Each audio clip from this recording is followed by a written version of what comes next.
Okay, my calculus students, the second derivative tells you about the concavity of our graph. Is our graph concave up or is our graph concave down? On what interval?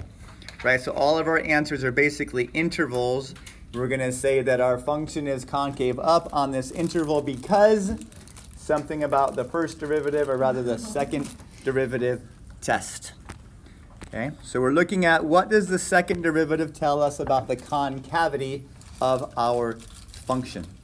Okay, so if our graph is concave upward, that means that it looks like this, right? This is concave upward. Our parabola, our parabolic looking thing. If concave upward,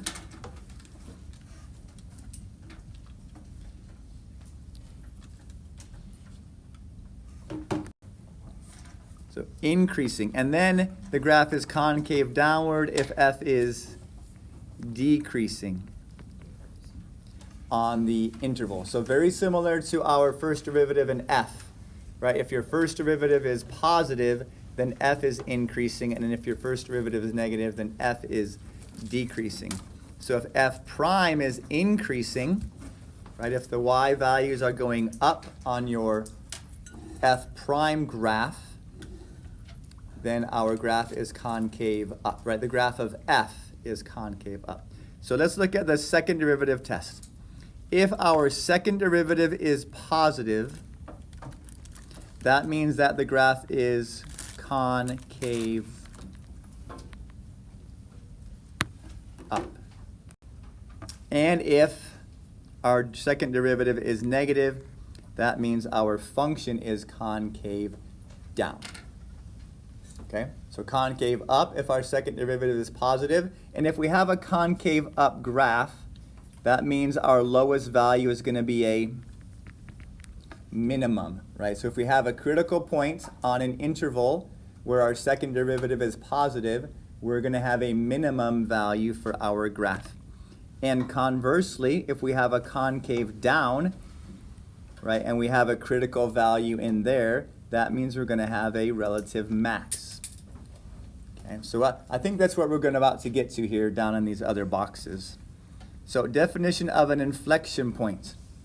If your second derivative is 0 or undefined. Okay? So if we have an undefined second derivative, which means that we have a 0 denominator or something of that nature, a vertical tangent line, or a cusp in your graph, right? Graphically speaking, that's where we would have an undefined slope. Okay, so if that happens, or if, sorry, this should be if f, and f prime changes from, probably from positive to negative, f double prime changes sign. So we're looking at the second derivative. If we have a second derivative that's positive, then our graph is concave up on that interval, and we're probably going to have a minimum value where your critical point is. And if our derivative is negative, we have a concave down graph on that interval, and we have a maximum at that critical point. Okay, so if your second derivative is 0, right, that doesn't tell us whether it's up or down or whether it's undefined. That means we have a point of inflection, right, which isn't a local max or a local min. That's where our graph just changes from concave up to concave down, or vice versa. So let's see if we can put this into some practice with some mathematical things. Okay, the graph of f is shown below. State the signs of f prime and of f double prime on the interval from 0 to 3. Okay, so look at the concavity. Is our concavity concave up or concave down? Concave up. Right, this looks like it would be a concave up graph if we were to continue. Okay, so our graph is concave up, which means what about our second derivative?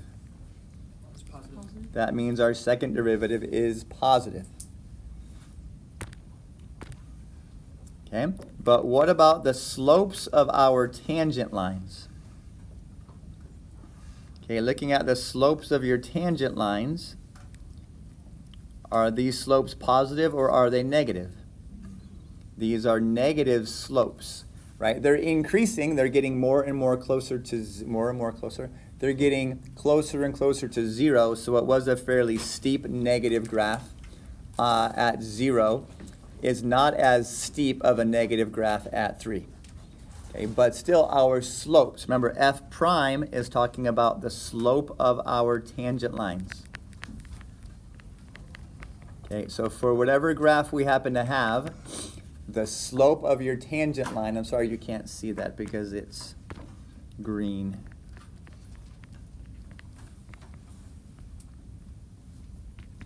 Our tangents have negative, our slopes, our tangent slopes are negative, so that means our first derivative is negative. Okay? Let's see. Is there some more math somewhere? I'm pretty sure there is. Okay, here we have a function. We have the function x to the 4th minus 4x to the 3rd power. Okay, so this looks like we have everything going on here, first derivative and the second derivative, so we can figure out what our increasing and decreasing relative maxes, mins, and other stuff are.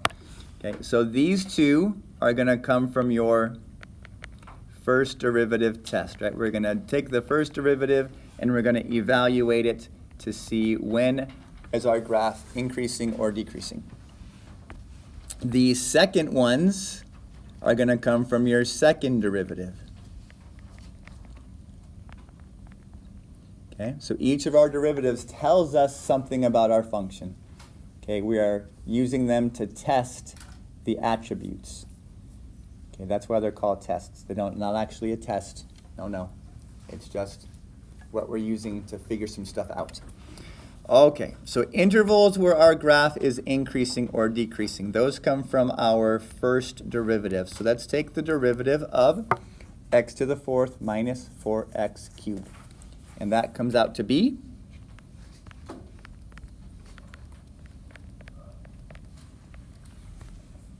4x cubed minus 12x squared. Okay, and what we want to do is find our critical values. And we find our critical values by doing what? Setting our derivative equal to 0. Okay, we want to know when the tangent line is horizontal. Okay, when we have a 0 slope of your tangent line. That's where we have maxes and mins and our critical values. Okay, so hopefully you know how to solve this. We're going to factor a common factor out of each of these two terms, which is going to be 4x squared, which leaves me with an x minus 3 in parentheses. Okay, the way we solve a polynomial is by factoring it. Because if I have two things multiplied together, then the first factor, the first multiplier has to be 0, or my second multiplier must be 0 in order for two things product to be 0. Okay, so this happens at 0 and this happens at positive 3. Okay, so those are my two critical points where my graph is going to have, a horizontal tangent line. Okay, that happens at 0 and that happens at positive 3. Put a 0 in there. So we're going to test our intervals. We're going to pick a number less than 0, like -1. We're going to pick a number between 0 and 3, like positive 1. And then we're going to pick a number to the right of 3, like positive 4. And we're going to see whether we get a positive or a negative value when we plug it into our derivative. Okay, so we can justify our increasing and decreasing intervals. Which means I have a negative interval. Okay, our graph is decreasing from negative infinity to -1. 0. Remember, 0 are your critical values, so this is part of your interval. And then it's still decreasing from 0 to 3. So it's decreasing in here also, right? Not decreasing at 0, because when it's 0, it's horizontal. So we're not decreasing at 0. and then it is increasing after 3. Okay, so we have a positive y value, positive slope, negative slope, negative slope. Okay, so let's put this into some calculus jargon. Okay, there's our AP words. What else are we supposed to do? The relative extrema. Okay, so let's see. Is our graph decreasing or changing from decreasing to increasing? Oh, it is here at positive 3, right? So here we had a decreasing section, and here we have an increasing section. So what extrema are we going to happen at positive 3? We're going to have a relative minimum. So f, or f of x, has a relative min at what x value? At x equals 3, because f prime changes from negative to positive. Okay, so we have a relative min at x equals 3. What else do we need to do? Where is it concave up and where is it concave down? Excellent. So let's go to our second derivative. If this is our first derivative, 4x to the third minus 12x squared, that means our second derivative is 12x squared minus 24x. So we want to find the critical values here. We want to know when is this 0 or when is it undefined, right? Those are our two things where we have critical values. And I don't think there's going to be any undefined spots. So let's see. We can factor out a 12x from both of these terms to give me an x minus 2 in parentheses, which means x is 0 or x is positive 2. Okay? So let's leave our second derivative there, and let's put our two new critical values on here for concavity. Right, we're trying to see what is the concavity of our function. So we want to see if we have positives or negatives. Right, so if it's 0, so at 0, right, we might have a point of inflection if it changes from positive to negative. And at 2, we might have a point of inflection if it changes from positive, or vice versa. So let's see. Let's plug some values into our derivative. So let's plug negative 1 again. Let's plug positive 1. And let's plug positive 3 into our second derivative and see whether we get positives or negatives. Okay, that means, right, it's positive on this interval, so concave up, negative on this interval, so concave down, and positive on this interval, so concave up. So it looks like we are going to have some points of inflection at 0 and 2 because our second derivative changes from positive to negative or from negative to positive. Okay, so let's write down our calculus now. Intervals of concave up and concave down. So here we have your concave up interval. Here is your concave down interval. And here is your inflection interval. Okay, let's look at what's next in our last couple of seconds here in class. Sketch a graph of a continuous function. Okay, let's see if we can make sense of what this means. F of 0 equals f of 2 equals 0. Okay, what does this tell us?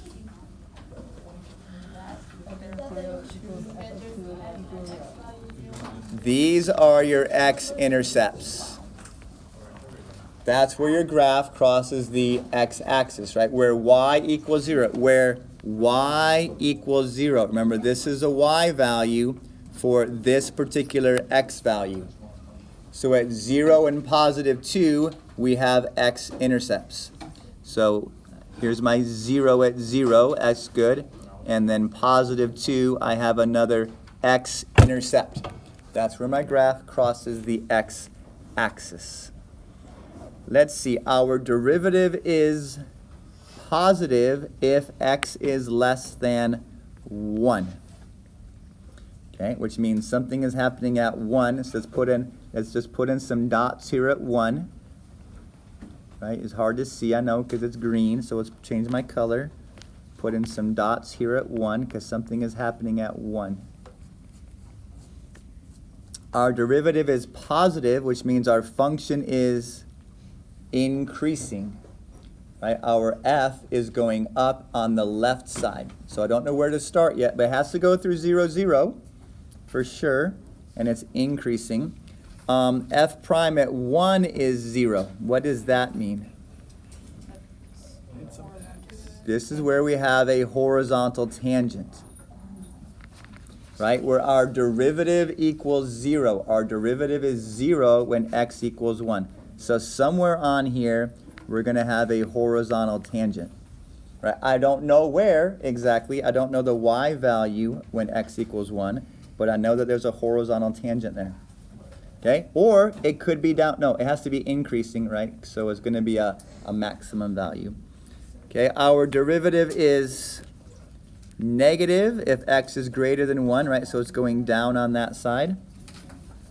And we're told that our second derivative is negative, which means what for our concavity? It's concave down always. So this looks like it could be a negative quadratic. Okay? It could be a 4th degree. I'm not quite sure what's happening there. I don't know anything about the maximum value, but I do know it crosses my x-axis at 0 and positive 2. And I have a relative maximum, in this case an absolute maximum, when x equals 1. Okay? So we can be given some attributes and sketch a graph based upon those attributes. Oh, there's the bell. Have a wonderful Whammy Wednesday.